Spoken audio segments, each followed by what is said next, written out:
దేవుని పరిశుద్ధ నామమునకు మహిమ కలుగును గాక. క్రీస్తునందు ప్రియ దేవుని బిడలారా, ప్రభు అయిన యేసు క్రీస్తు పరిశుద్ధ నామములో మీ అందరికీ ఈ ఉదయకాల శుభములు తెలియచేయచ్చు ఉన్నాను.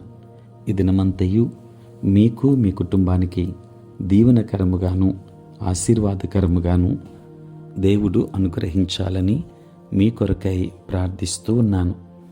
నేటి దినము కొరకు ఏర్పాటు చేయబడిన దేవుని వాక్యము యోహాను సువార్త 3వ అధ్యాయం 6వ వచనం. శరీరమూలముగా జన్మించినది శరీరమును, ఆత్మమూలముగా జన్మించినది ఆత్మయునై ఉన్నది.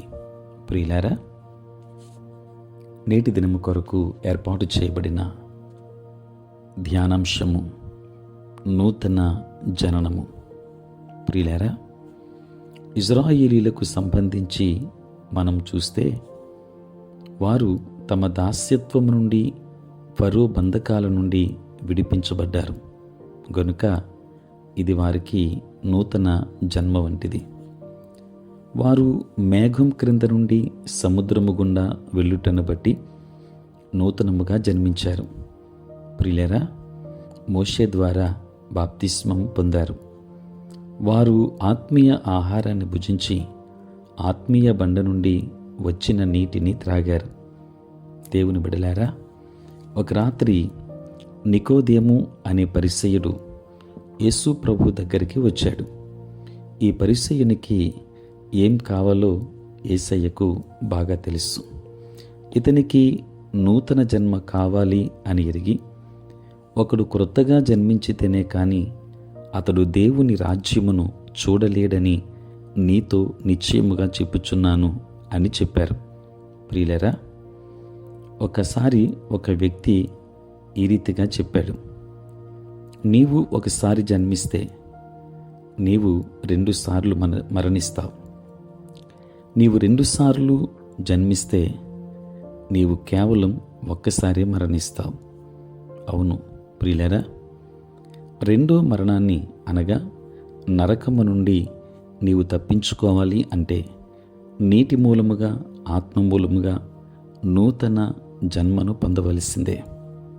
దేవుని బిడ్డలారా, మనము నూతన జన్మకు ప్రాధాన్యతనిచ్చేవారంగా మనం ఉండాలి. దేవుడు మనకు నూతన జన్మ ఇచ్చినటువంటి దినమును జ్ఞాపకం చేసుకున్నప్పుడు మన హృదయం ఎంతో సంతోషకరంగా ఉంటుంది. అనగా క్రీస్తులో నీవు నూతనముగా జన్మించిన అనుభవం నీ జీవితానికి ఆనందాన్ని ఇస్తుంది. ప్రియులారా, నూతన సృష్టిగా క్రీస్తునందున్న నూతన జన్మ, నూతన జీవం మనల్ని ఎంతో పరవశింపజేస్తాయి.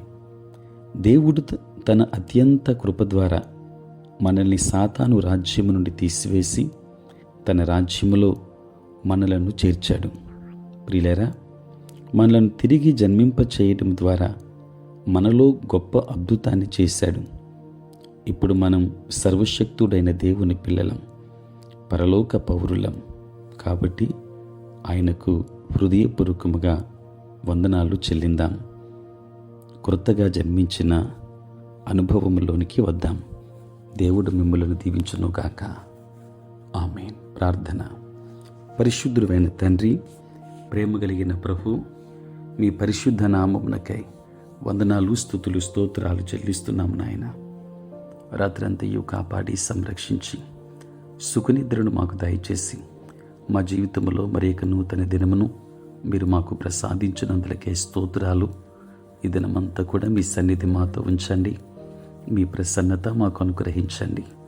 మా ప్రతి బలహీనత నుండి విడుదలనివ్వండి.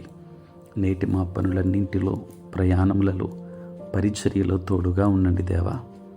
తండ్రి, రక్షణ లేని వారికి రక్షణ ఇవ్వండి. మారు మనస్సు లేని వారికి మారు మనస్సు అనుభవాన్ని అనుగ్రహించండి. ఉద్యోగస్తులు, వ్యాపారస్తులు, కష్టపడి పని చేసుకుంటున్న బిడ్డలకు మీరు తోడుగా ఉండండి. చదువుకుంటున్న బిడ్డలకు మీరు తోడై ఉండి జ్ఞానము చేత వారు నింపండి.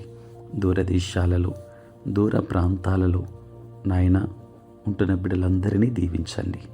నీ కాపుదల వారికి అనుగ్రహించండి. నేటి దినాన పుట్టినరోజు మరియు పెండ్లి రోజు జరుపుకుంటున్న బిడ్డల్ని దీవించి నూతన ఆశీర్వాదములు మెండుగా వారికి అనుగ్రహించండి తండ్రి. మీకే వందనాలు స్తోత్రాలు చెల్లిస్తూ ఉన్నాము ప్రభు. నాయన, ప్రతిరోజు ఈ ప్రాతకాలపు ధ్యానములు వింటున్న ప్రతి కుటుంబాన్ని దీవించి ఆశీర్వదించండి. మీరే తోడుగా ఉండండి. దినదీవెనల చేత మమ్మల్ని నింపమని, నీ పరిశుద్ధాత్మ కాపుదల ప్రతి ఒక్కరికి దయచేయమని యేసు నామములో ప్రార్థించి వేడుకొనుచున్నాము తండ్రి. ఆమేన్. తండ్రి, కుమార, పరిశుద్ధాత్మ త్రియేక దేవుని దీవెన సదా మీకును మీ కుటుంబమునకును తోడై ఉండును గాక. ఆమేన్.